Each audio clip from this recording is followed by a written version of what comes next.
আমি বলেছিলাম বিএনপির চারপাশে বুদ্ধিজীবী নাই কয়েকদিন আগের একটা এপিসোডে। ওনারা সম্ভবত এইটারে সিরিয়াসলি নিছেন। ওনারা তারুণ্যের ভবিষ্যৎ বাংলাদেশ নামে প্রোগ্রাম করতেছেন, আর ওনাদের সামনে বুদ্ধিজীবী হাজির করতেছেন, মানে তরুণদের সামনে। সেই বুদ্ধিজীবীরা বিএনপির তরুণদের সামনে দেশ, রাজনীতি, সমাজ ভাবনা নিয়ে কথা বলতেছেন। আইডিয়া হিসেবে এটা খুব ভালো এবং কার্যকর। আমি এটারে মৌলিক কর্মসূচি সার্টিফিকেট ঠিক দিতে পারতেছি না, কারণ কাছাকাছি ধরনের একটা প্রোগ্রাম আওয়ামী লীগ করতো, নাম ছিল তারুণ্যের ভাবনায় বাংলাদেশ। এই প্রোগ্রামটা অনেক বেশি ইন্টারেক্টিভ ছিল, মানে তরুণরা প্রশ্ন করতো, প্রবীণরা উত্তর দিত। একটু শোনেন, এডিটর সাহেব একটু শুনে দেন। ছাত্র রাজনীতির ভবিষ্যৎটা কি, তরুণদের কতটুকু স্পেস দিতে পারবে বর্তমান ছাত্র রাজনীতি যারা করছেন? ধন্যবাদ। আসলে এটা বাস্তবতা মানতে হবে যে স্বাধীনতার পূর্ববর্তী ছাত্র রাজনীতির যে অ্যাপিল ছিল, স্বাধীনতা পরবর্তী ছাত্র রাজনীতির অ্যাপিল কখনই এক হতে পারে না। আবার স্বাধীনতা পরবর্তী সময়ে জাতির পিতা 15 আগস্ট সপরিবারে নিহত হলেন, তার পরবর্তী ছাত্র রাজনীতির যেই দায়িত্ব, কর্তব্য, ভূমিকা, আবার আজকে মধ্যমায়ের বাংলাদেশে ছাত্র রাজনীতির ভূমিকা অবশ্যই এক হবে না। আর এটা দেখেন, বাংলাদেশ টেলিভিশন এখনো রেখে দিছে তাদের এই বালসালগুলা তাদের ইউটিউব চ্যানেলে। দেখেন, সবাইকে শুভেচ্ছা জানাচ্ছি। বাংলাদেশ আওয়ামী লীগ প্রচার ও প্রকাশনা উপকমিটির নিয়মিত আয়োজন তারুণ্যের ভাবনায় আওয়ামী লীগ। আজকে আমরা এসেছি পূর্ণভূমি সিলেটে। সরাসরি প্রচার হইতো কই কই, দেখেন এটা সমকালের নিউজে। বিএনপি করতেছে তারুণ্যের সমাবেশ, আর আওয়ামী লীগ করতো তারুণ্যের জয়যাত্রা। একই জিনিস, ওই একই মদ ভিন্ন বোতলে আর কি। তো বিএনপি এই সেমিনারে যাদেরকে নিয়ে আসতেছে তাদের কেউ কেউ বুদ্ধিজীবী হিসেবে খুবই উঁচু মানের, সমসাময়িক ইন্টেলেকচুয়াল, কোনো সন্দেহ নাই। যেমন ধরেন শহীদুল আলম, তারপরে ডাক্তার জাহেদ, আবার দেখলাম আব্দুল নূর তুষারকেও আনিছে। এটা আমি বলবো ভালো চয়েস। যাই হোক, যতই সমালোচনা থাকুক, ছাত্র জীবনে ছাত্রলীগ করতো, কিন্তু ওই যাকে বলে আর কি একেবারে মাথা বেঁচে দেওয়া আওয়ামী লীগ আর না আর কি। তো তুষার আবার আওয়ামী লীগ, তো আওয়ামী লীগের কুরকুরে নি থাকবি। বিএনপির লোকেরাই করছে তুষারকে কেন নিয়ে আসছে, কারণ তুষার আওয়ামী লীগ হইলো এখন বিএনপির কথাই কবে। বিএনপি আর আওয়ামী লীগের এখন ঐক্য হয়েছে না, বিএনপির কথা আওয়ামী লীগেরই কথা। দেখেন সংস্কার নিয়ে মস্করা করিচ্ছে। মস্করা কেমন করিচ্ছে দেখেন, শোনান এইটা সে। তো নির্বাচনের যে বিষয়টা কিন্তু অর্ধেক লোক জানে, আর যেই অর্ধেক বলে যে জানি না, ওই অর্ধেক আসলে জিতবে না। এখন যেই অর্ধেক জানে আর যে অর্ধেক জানে না, এই অর্ধেক ওই অর্ধেককে বলে দেন এবং বলেন যে ভোট যদি হয়, যত সংস্কার আছে সব লিস্ট নিয়ে জনগণের কাছে গিয়ে দাঁড়াও, জনগণ যে লিস্টটা পছন্দ করবে সেই লিস্টে ভোট দিয়ে দিবে। তারপরে তোমরা 50 বছর ধরে সংস্কার করো, কারণ তোমাদের সংস্কারই তো মানুষ চাইছে। তাহলে তোমরা ভোটে দাঁড়াইয়া যা করতে চাইছো তাই করতে থাকো, 50 বছর ধরে করো। ভোটে আর জিতবা সংস্কার করবা, ভোটে জিতবা সংস্কার করবা, এবং পার্টির নাম দাও জাতীয় সংস্কার পার্টি। আর যদি ভোট না চাও তাইলে জাতীয় কুসংস্কার পার্টি। শুনেছেন, মানে এত মানুষের রক্ত, বর্ষা বিপ্লব, এত কিছুর পরেও সংস্কার নিয়ে কিরকম মস্করা করে তুষার। রাজনীতি বিতর্কের ডায়াস না, বুঝছেন? আপনি যদি বুড়া বয়সে না বুঝেন বাংলাদেশে ভোট কেমনে হয়, তাহলে আমি বলবো এটা নিরেট শয়তানি। ভোট ইস্তেহার দেখে পইরা বুঝে কেউ দেয় না, কেউ দেয় না। ভোট দেয় মার্কা দেখে, টাকা খরচায়, মাসল পাওয়ারে, কেন্দ্র দখলে। ইস্তেহার পরে যদি ভোট হয়, আসেন মার্কার বদলে রাজনৈতিক দলের নাম থাকবে, মার্কা বদলায় দেওয়া হবে। রাজি হয় কিনা কেউ? রাজি হওয়া তো উচিত, তাই না?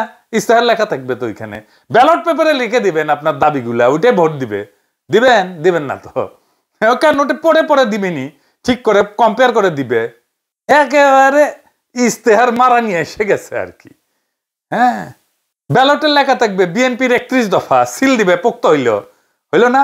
বাংলাদেশ রাষ্ট্রটা করতে পারি নাই আমরা, সেটা করার সুযোগ আসছে অনেক রক্ত পাড়ি দিয়া, সেটা করতে দিবেন না, যেন সে একই ফ্যাসিস্ট কাঠামো অক্ষুণ্ণ থাকে, আর আপনার প্রিয় দল যেন আবার ক্ষমতায় আসে। আপনি যাদের প্রোগ্রামে গিয়ে বক্তৃতা ঝাড়িলেন, তাদের ইস্তেহার দিছে না, ইলেকশনে দিছে না, সব আছে তাদের ইস্তেহারের দাবি তারা পূরণ করছে। আমি 2001 সালের নির্বাচনে বিএনপি যা যা করবে বলছিল তার 10% করতে পারে নাই, করে না। তারা ইস্তেহারের গপ্প শোনাচ্ছেন। আমি সবগুলা প্রতিশ্রুতিতে যাব না। ওই 2001 সালে 1 নম্বর প্রতিশ্রুতি কি ছিল জানেন? পয়লা নাম্বার ছিল সংসদের আসন সংখ্যা বাড়ায় 500 করা, এবং সংরক্ষিত নারী আসন সংখ্যা বাড়াইছে। হ্যাঁ, 500 করিছে, করে নাই। 1 নম্বরটাই করে নাই। আর আপনি আসিছেন ইস্তেহারের সংস্কার দিবে, সেটা থেকে ভোট দিবে, তারপরে ইস্তেহার করবে।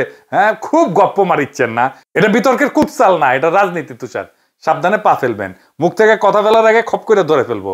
যাই হোক, আবার দেখলাম মামুনুল হক সাহেবকে আনছে, এটা খুব ভালো চয়েস হয়েছে, কারণ তরুণ ইসলামী নেতা, এটা ভালো। উনি কি বলছেন আমি শুনতে পারিনি, তো শোনার আগ্রহ থাকলো। আর আনছে কে? মেজর রেজাউল করিমকে। রেজাউল করিমকে আমি প্রথম দেখি ইলিয়াসের একসাথে একটা প্রোগ্রামে, জেনারেল হাসান নাসির ছিলেন ওইখানে, একজন সিনিয়র আর্মির জেনারেল, তার সাথে বেয়াদবের মতো তর্ক করতেছে এই রেজাউল। আমি ইলিয়াসরে কইলাম পরে প্রোগ্রামে, পরে বেদ্যপে কেন নিছো, উই তো মনে হয় সর্বজ্ঞানী। তো এই রেজাউল করিম এখন বিএনপির লেসপেন্সার হয়েছে, আর ওর মাথার উপর আছে আর এক তারেবর, মেজর জেনারেল ফজলে এলাহি আকবর। উই হইতে চায় বিএনপির তারেক সিদ্দিকী। আর চান্দাবাজির দায়ে বহিষ্কৃত সেনা কর্মকর্তা মেজর অবসরপ্রাপ্ত রেজাউল করিম হইতে চায় বিএনপির জিয়াউল হাসান। ওই চাঁদাবাজির দায়ে বহিষ্কৃত হয়েছিল আর্মি থেকে। এই যে আর্মির রিপোর্ট দেখেন, ওর চাঁদাবাজির রিপোর্ট। এই সেমিনারে সে বক্তব্য দিচ্ছে, একজন স্বীকৃত চাঁদাবাজ।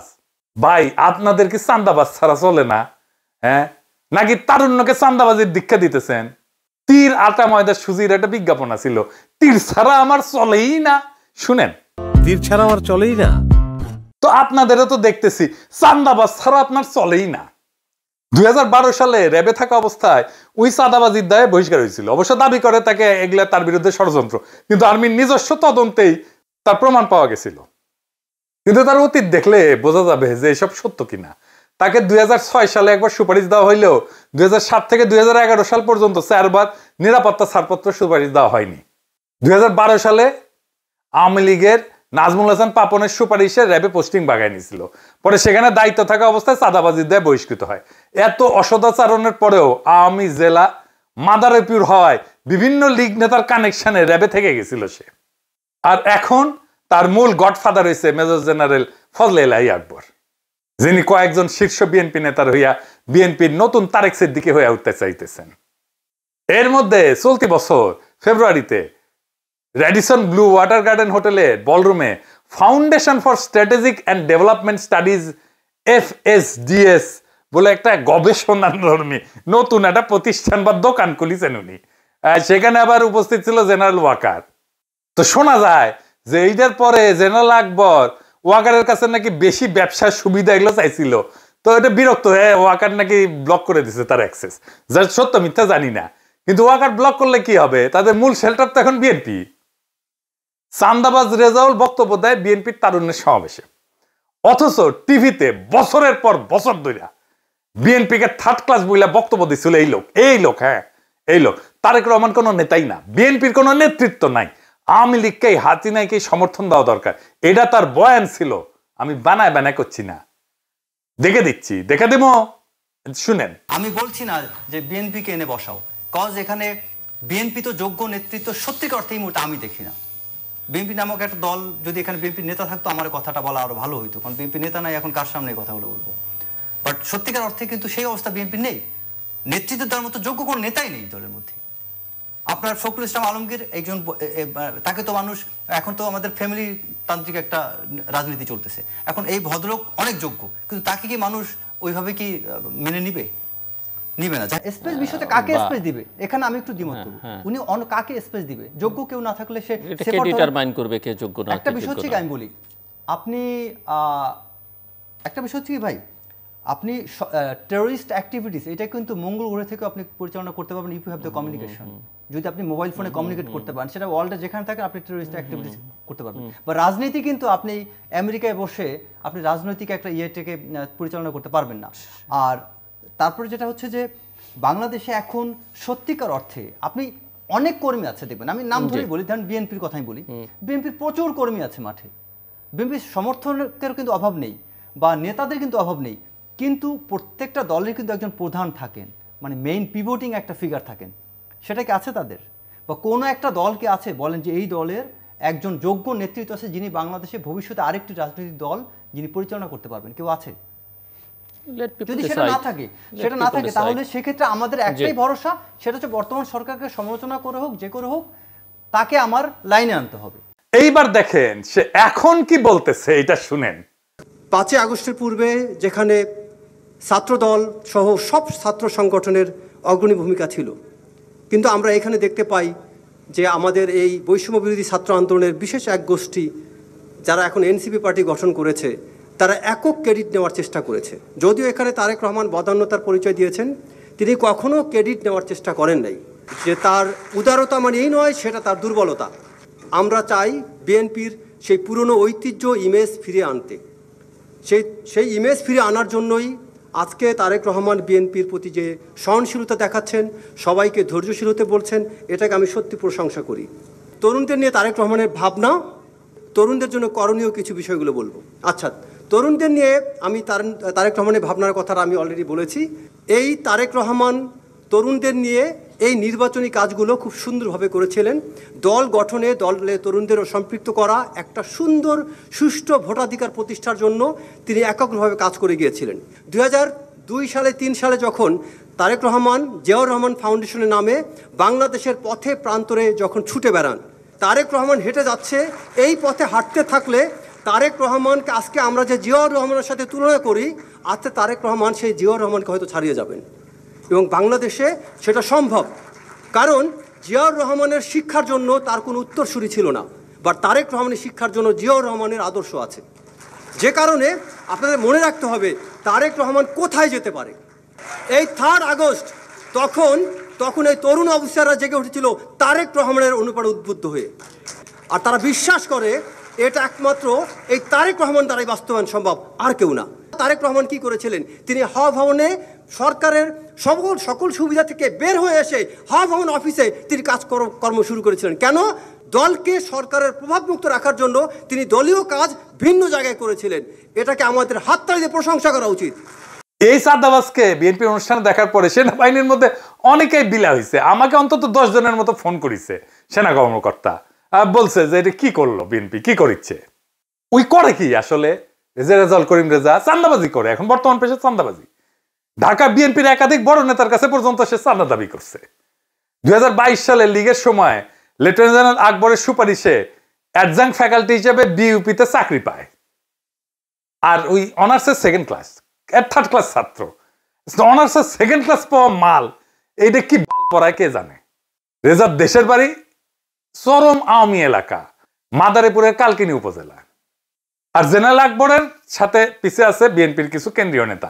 আজকে কলে আপনাদের নাম নিলাম না, মনে রেখেন কিন্তু, নিমু আর একদিন। খেলা এখানে শেষ না, আরো আছে। জেনারেল আকবরের নেতৃত্বে রিটায়ার্ড আর্মির একটা ডেলিগেশন 21 থেকে 26 এপ্রিল চায়না ভিজিট করেছে। স্রেফ ধান্দা, আর আর্মির নাকি লাইট ট্যাঙ্ক কেনার একটা ব্যবসা আছে, ওই ব্যবসার জন্য ইউনিভার্সাল ট্রেডিং এবং সার্ভিস কোম্পানি এইটার নামে ট্যাঙ্ক কেনার টেন্ডার বাগাতে চায় এই চক্রটা। এই কোম্পানি ছিল তারেক সিদ্দিকীর প্রকাশ্য কোম্পানি, সবাই জানে, ওপেন সিক্রেট এটা। আর্মিতে মানুষ নাকি আকবরকে দেখলেই বলে আয় যে ওই বিএনপির তারেক সিদ্দিকী, আর রেজাকে দেখলে বলে চান্দাবাজ এবং আকবরের ক্যাশিয়ার। এবং এই 2 জনের কারণে আর্মিতে বিএনপির ইমেজ ক্ষুণ্ণ হইতেছে, বিএনপিকে ঘৃণা করা শুরু করছে আর্মি অফিসাররা। এবং অনেকেই চাঁদাবাজদের এরকম শেল্টার দেখে হতবাক। আর্মি অফিসাররা এগুলো কিন্তু সহ্য করতে পারে না। তো বিএনপির তারুণ্যের রাজনৈতিক ভাবনা প্রোগ্রামে এমন চাঁদাবাজদের নেওয়ার কারণ কি? যদি আমি জানছি যে মাহদি আমিন তারে ডাকতে চায় নাই, কিছু সিনিয়র নেতা নাকি তাকে বাধ্য করছে, এখনো রক্তের দাগ শুকায়নি। আর এই সমস্ত বাটপারেরা এখনই তারেক সিদ্দিকী আর জিয়াউল হাসান হইতে চাইতেছে, তাও আবার ক্ষমতায় আসতে চাও বিএনপির ব্যানার ব্যবহার কইরা। আমি বিএনপির সমালোচনা করি, কঠোর সমালোচনা করি, তখনই করি যখন ক্ষমতায় আসতে যাইতেছে সে, যখন সে দুর্বল মার খাইতেছে, তখন সে বিএনপিকে গালাগালি কইরা এখন ক্ষমতার মধু খাইতে আসছে, আর আপনারা তারে মধু খাইতে আসতে দিলেন। মানে ওরে না রাখলে আপনাদের প্যানেল পূর্ণ হইতো না, ওর ক্রেডিবিলিটি বাড়াইলেন বাকি সবার ক্রেডিবিলিটির বিনিময়ে। এইটা আপনারা করতে পারেন না। তো মুড়ি মুরখির এক দর হয় না। ওইখানে স্টেজে যারা বসছে তারা সকলেই যোগ্য, একমাত্র রেজাউল ছাড়া। এরকম একটা গান্দা মাল রে আইনেন না, আর কর্মীদের সামনে হিরো বানায়েন না, আপনার দল সাফার করবে। তারুণ্যের মঞ্চে যদি চাঁদাবাজ বসে তবে সেটা মঞ্চ না, সেটা খচ্চরের সার্কাস। যদি ভবিষ্যতে স্বপ্ন আঁকেন ভাঙা আয়নায়, তবে নেতৃত্ব না, তখন আপনি প্রতারণার একজন কারিগর হইয়া ওঠেন। যদি আপনি ইতিহাসকে খুন কইরা বাটপারের গলায় মালা দেন, তবে আপনি আর আওয়ামী লীগের মধ্যে পার্থক্য কোথায় রাখলেন? এই তারুণ্যের সমাবেশে যে সমস্ত কর্মীদেরকে আনছেন, এগুলো মাটির তরুণ, তারা নায়ক চায়, ক্যাশিয়ার না। তারা বাঁচাতে চায় দেশকে, বেচতে চায় না তারা দেশকে। তারা উঠে দাঁড়াবে, এই বেঈমানদের থাপড়ায় নামায় দিবে। কারণ রাজনীতি যদি হয় সংগ্রাম, তবে সংগ্রামের মঞ্চে ধান্দাবাজ চলবে না। তারা মুখ চায় থাকবে না, আর তারা বলবে যে খুন করে সেনাবাহিনীর সুনাম, তার ঠাঁই রাজপথের রাজনীতির মঞ্চে না। যে দুর্নীতিকে আদর্শের জায়গায় বসায়, তার বক্তৃতা কেন শুনবে আজকের তরুণ? যে যুবকদের সামনে বেঈমানকে নায়ক সাজায়, সে নিজেই ইতিহাসের আসামি। বিএনপি যদি সত্যিই ঘুরে দাঁড়ানোর ইচ্ছা থাকে, তবে আগে ঘর ঝাড় দেন, ঘর আগে পরিষ্কার করেন, ঘর পরিষ্কার করে ময়লা বাইর করে দেন। ঘরে পরিষ্কার করে একদিকের ময়লা আরেক কোনায় রাখলেন, তাহলে ঘরটার মধ্যে ময়লা থাকলোই। ওই মঞ্চে যদি বিপ্লবের আগুন জ্বালাইতে চান, তার আগে আগাছা পুরাই নিতে হবে। না হলে এই তরুণেরা, এই জনতা একদিন ফিরে এসে বলবে, আর একবার শুরু হোক রাজনীতি, নতুন রাজনীতি, বিপ্লবের রাজনীতি, বদলানোর রাজনীতি, দেশকে বাঁচানোর রাজনীতি, দেশকে বেচার রাজনীতি না। কিন্তু এইবার আমরা শুরু করব তোমাদের বাদ দিয়া। ইনকিলাব জিন্দাবাদ।